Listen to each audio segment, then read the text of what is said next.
Ya, halo semuanya, kembali lagi sama saya Ibnu ya. Sekarang tanggal 18 Mei tahun 2026. Ini video lanjutan membaca dan membahas buku Syiah Nabawiyah. Nah, di video pada kali ini udah nyampe pembagian bab Mekah pada zaman Bid'ah dan kelahiran Islam. Maksudnya Mekah pada zaman diutusnya Nabi dan kelahiran Islam. Nah, di sini langsung gede banget ditulis Mekah adalah sebuah kota, bukan kampung. Mungkin banyak dari kita, bahkan saya sendiri pun awalnya menganggap di bayangan, di pikirannya, di fantasiku, Mekah itu hanya sekedar kampung yang kampung nomaden. Tapi nyatanya enggak. Mekah pas waktu diutusnya Rasulullah itu udah menjadi kota gede, kota besar banget. Kayak contohnya semisal aja pas zaman perang Badar, kota Mekah aja prajuritnya itu nyampe 1.000. Terus contohnya pas perang Uhud 3.000. Terus ada ya itu, jadi gambarannya bahkan ketika perang kan itu kualifikasi prajuritnya itu yang muda, yang kuat, laki-laki yang bisa berkuda, ya yang bisa berperang. Itu juga jumlahnya 3.000, yang belum kehitung yang udah tua, anak-anak, perempuan dan lain-lain. Berarti jumlah totalnya itu udah ribuan, mungkin puluhan ribu. Nah, itu Mekah. Jadi itu emang bukan perkampungan nomaden, tapi benar-benar sebuah kota. Nah, Mekah itu di sini ketulis Mekah itu emang benar-benar gede. Awal mula Mekah. Nah, Mekah itu awal mulanya kan keturunannya Nabi Ismail. Terus keturunannya yang paling mulai maju itu ketulis di sini siapa ya, si Qusay bin Kilab. Mana tulisan Qusay bin Kilab?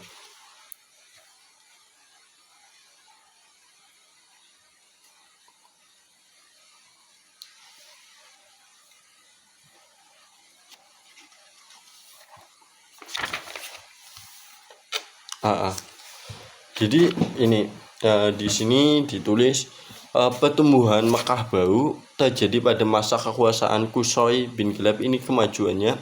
Qusay bin Kilab dialah yang mempersatukan suku Quraisy dan menempatkan mereka di Mekah, membangunkan bagi mereka Al-Riba. Al-Riba itu sejenis area rumah-rumah pemukiman. Mungkin kalau sekarang itu kayak apa namanya, kaum ya gitu. Jadi Al-Riba, setiap kaum dari Quraisy dapat menempati rumah mereka sendiri. Sepeninggalan Qusay, keturunannya membangun beberapa Al-Riba. Mereka menempati dan memperdagangkannya. Atas dasar itulah suku Quraisy mendirikannya. Tidak ada perselisihan dan pertentangan di antara mereka. Jadi kan suku Quraisy itu masa perkembangan Mekah lebih gede lagi itu pas waktu Qusay bin Kilab. Kan di Mekah itu ada, bahasa gampangnya, keturunan bangsawan, keturunan paling dipuji, paling bersih, paling tersohor, paling terpercaya itu keturunan dari Quraisy. Nah, si Qusay bin Kilab ini salah satu keturunannya. Nah, di zaman Qusay itu kemajuan terjadi. Nah, kemajuan mulai ada banyak orang menetap. Dan suku Quraisy ini itu gede banget. gede banget. Nah, abis Qusay ini nempatin dirinya itu, Qusay berkuasa atas kaumnya dan penduduk Mekah. Berarti Qusay di sini itu sebagai kayak bupati, gubernur atau pemimpinnya. Wewenang hibah atau menerima dan mengantar masuk ke dalam Ka'bah. Jadi kan di situ kota si Mekah itu udah kota gede. Jadi setiap musim haji mereka itu pada datang ke Mekah untuk berkunjung ke Ka'bah, untuk sholat, untuk apapun itu. Belum ada sholat, lebih ke untuk memuji berhala. Nah, yang punya wewenang untuk menerima dan mengizinkan masuk adalah Qusay. Terus ketika mereka masuk, itu ada namanya Sikoyah dan Ifadah. Sikoyah itu menyediakan tempat-tempat air untuk para jamaah haji dan menempatkan dengan sedikit kurma. Jadi ini dikasih galon, ada terus di bingkisan galon air itu ada juga kurmanya. Dan ifadah itu ada makanan yang dibuat untuk para jamaah haji sebagai tamu. Kaum Quraisy di bawah pimpinan Qusay melakukan ini sebagai pengeluaran rutin yang dikeluarkan setiap tahun. Jadi ada 3 pemenang yang dipegang oleh si Qusay, yaitu memberi izin, menyediakan air minum, dan memberi makan bagi para tamu. Nah, terus di zaman Qusay juga, Qusay mendirikan Darun Nadwah. Darun Nadwah itu sebuah kayak bangunan menempel di Ka'bah.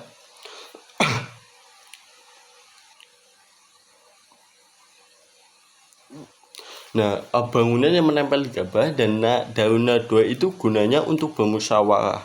Untuk bermusyawarah memutuskan di sini menikah, di sini tertulis memutuskan hukum bagi masyarakat Mekah. Di Darun Nadwah dilakukan berbagai kegiatan, yaitu menikahkan wanita dan laki-laki, memusyawarahkan sesuatu, memutuskan peperangan terhadap suatu kaum. Demikian juga merupakan upacara mengenakan pakaian rumah bagi gadis yang telah mencapai usia dewasa lalu dikembalikan ke rumah keluarganya. Nah, jadi Qusay itu mendirikan kayak lembaga rumah untuk berdiskusi, untuk bermusyawarah, memutuskan sesuatu. Jadi kayak lembaga untuk memusyawarahkan lah. Nah, Qusay ini karena dia pemimpinnya, perintah Qusay itu bagi mereka itu hak mutlak, jadi harus dilaksanakan apapun itu. Bahkan perintah Qusay itu kayak mungkin kayak perintah Tuhan bagi anak-anak mereka. Nah, Darun Nadwah ini kan bangunan. Darun Nadwah ini bahkan gak ada yang berani masuk ke Darun Nadwah kecuali mereka-mereka yang udah diizinkan oleh Qusay atau usianya udah lebih dari 40 tahun kayak gitu.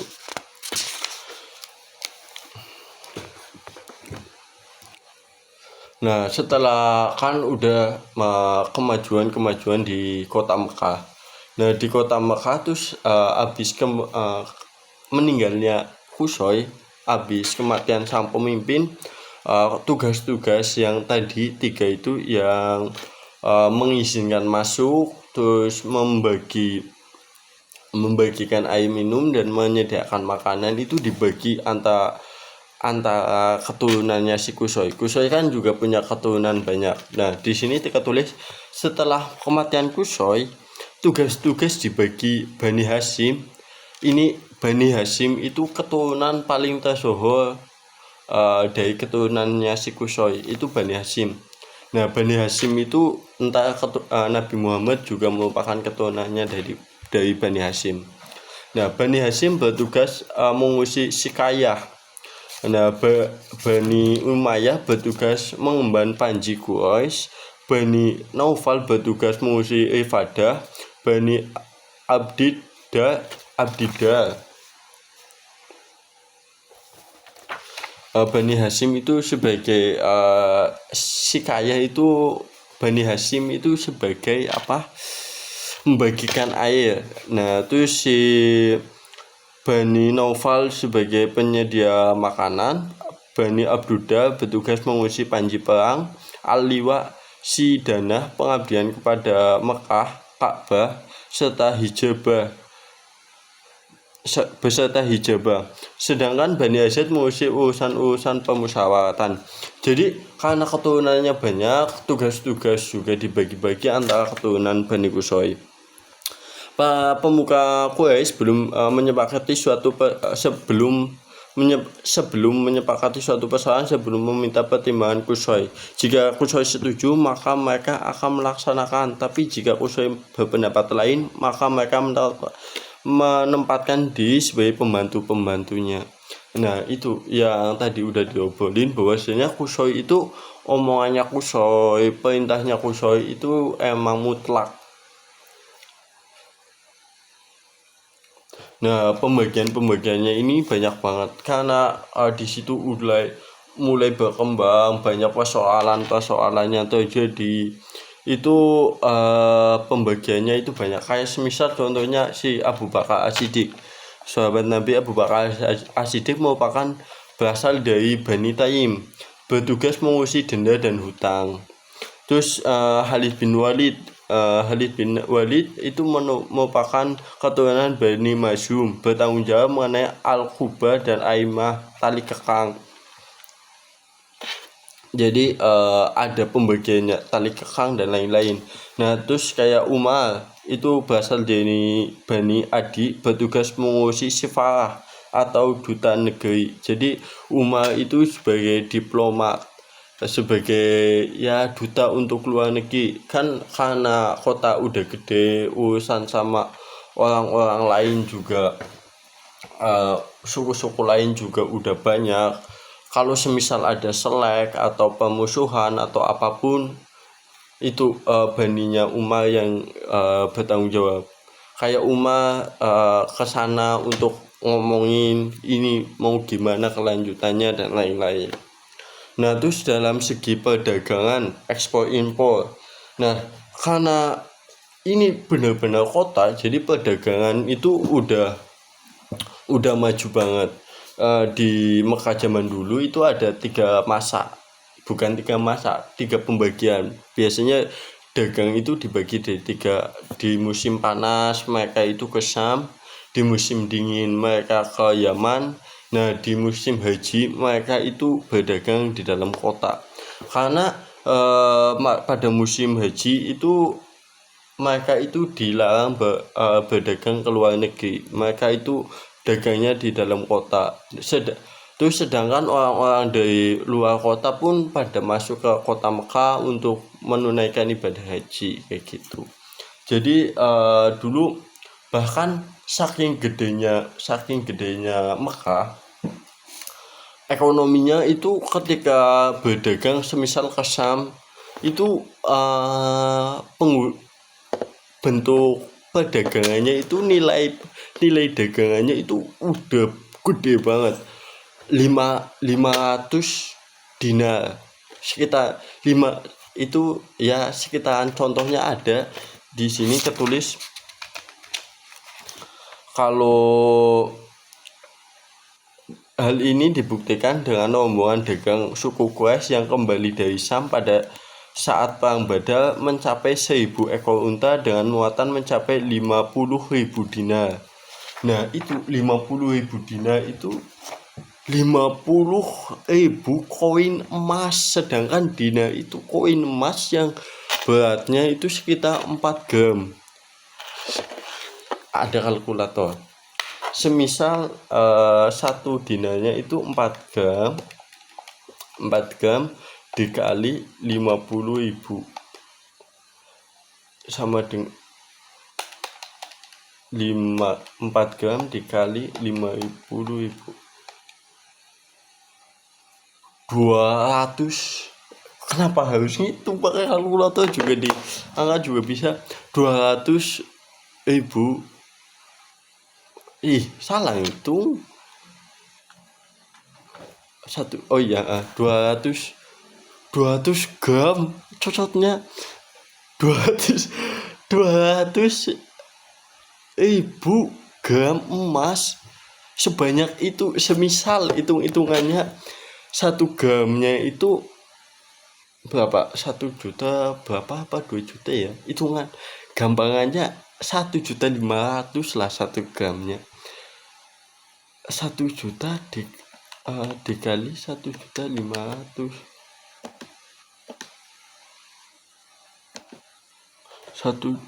walah salah, dikali 1.500.000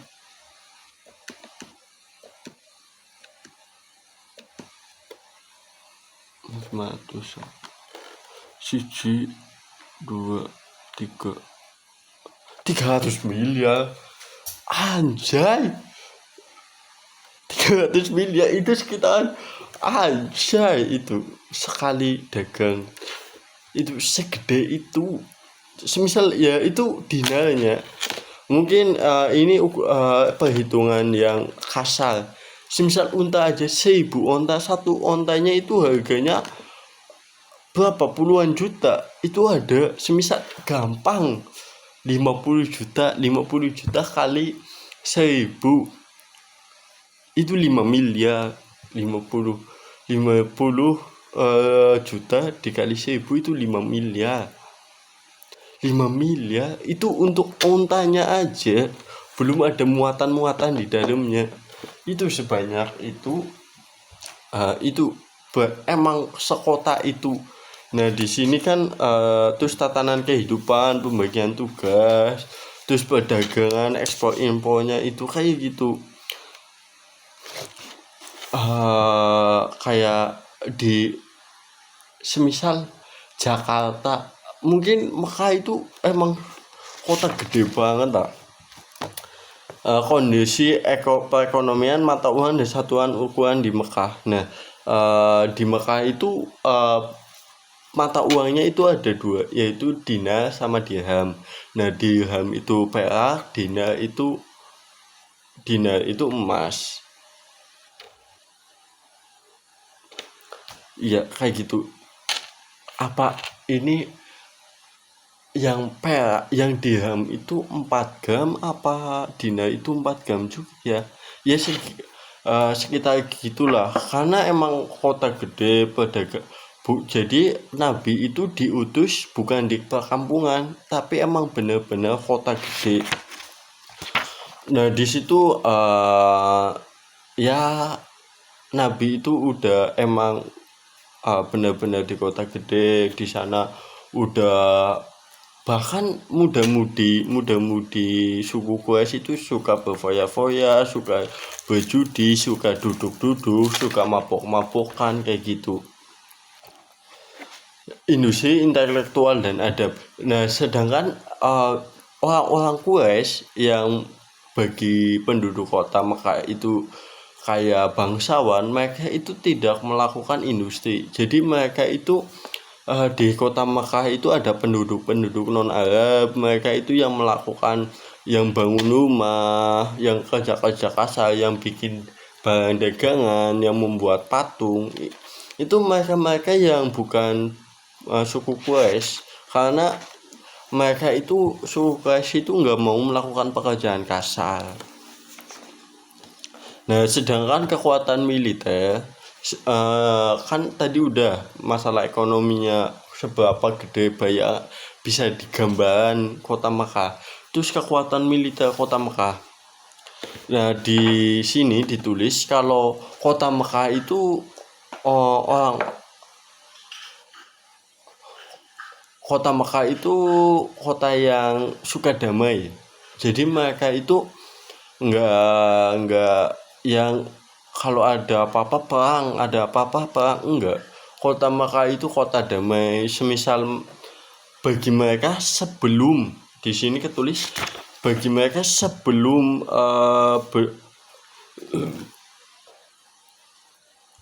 sebelum mengganggu atau mengusik tentang agamanya mereka, tradisinya mereka, dan Tuhan-Tuhan mereka nggak bakal lebih milih jalur damai. Tapi kalau udah mengusik, mereka bakalan perang. kayak gitu. Bahkan di Mekah pun udah ada satuan militernya juga. Terus kayak ya intinya Mekah itu udah kota gede, bukan seperti bayangan kita yang mikirnya Mekah itu kota-kota kecil. Enggak, Mekah itu kota gede, ternyata udah kota gede, perdagangannya jalan, rumah banyak, penduduknya banyak. Pakai gambaran kasarnya aja mungkin penduduknya udah lebih dari 10.000. Itu Mekah segede itu ternyata. Baca buku ini jadi tahu. Tadinya sebelumnya itu mikirnya ya Mekah ya perkampungan kecil, enggak, ternyata kota gede kayak gitu. Nah pun kayak gitu aja lah untuk video kali ini, ngebahas kota Mekah, kota gede Mekah. Untuk kedepannya mungkin ya akan lebih teratur lagi, lebih sering bikin video lagi. Tapi aku juga masih malu bikin video, jadi bikin video ketika mesnya kosong, kayak hari libur sekarang kan kosong, jadi bikin video itu. Mau ngebahas konflik enggak usah lah, sesi lain aja. Nah untuk pembahasan kali ini mungkin cukup sekian ya. Bertemu lagi di liburan yang akan datang. See you, bye bye. Lihat, oh ya, anjay, jam tangan, gelang, cincin, piercing, kalung. Oke, bye bye.